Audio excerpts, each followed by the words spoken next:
So this was a project that we performed while I was a fellow at Memorial Sloan Kettering with my mentor, Dr. David Chung. And what we were doing was that in the early 90s, there was an interest in if there is a way of purging the bone marrow stem cell autograft, can we improve outcomes? And the thought being that is there contamination that's happening within the stem cell autograft, and then we're infusing this into the myeloma patients, and is this the clone that's then responsible for disease relapse? So in the past, multiple attempts at purging were unsuccessful with no difference in outcomes, and so that was sort of laid to rest.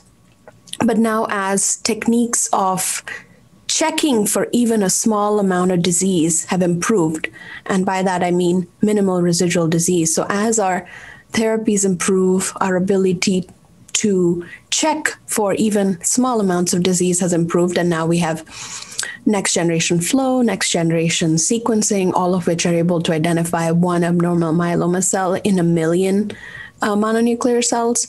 And so with this, in hand, we wanted to see, is looking at autograft purity between two induction regimens that are most frequently used in newly diagnosed myeloma patients, is there a difference in autograft purity between these regimens?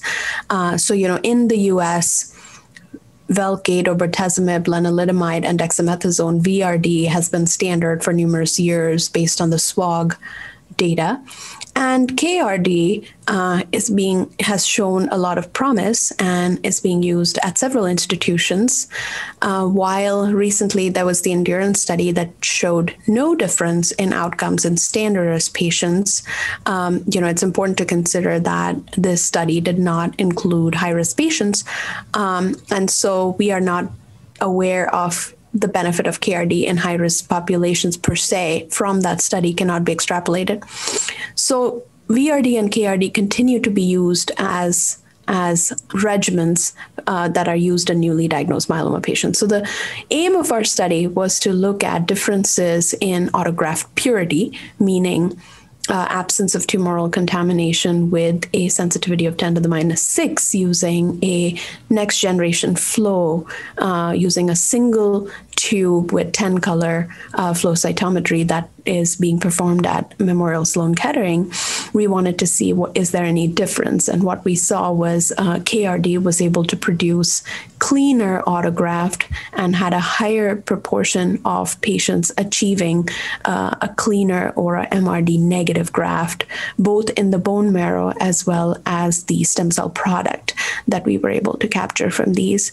What's, obviously the study will need follow-up because these are patients with newly diagnosed myeloma who were evaluated between 2014 to 2019, and therefore, as survival of myeloma improves over time, the data will mature, and we'll have more data in the coming years to see if this autograft purity and this improved bone marrow minimal residual disease negativity is going to result in a difference in progression-free and overall survival over time. But, we don't have that data. We still need to follow that up. And so we'll see how that works, but it was interesting to see us having cleaner autografts, and what that means for post-transplant outcomes we will see over time.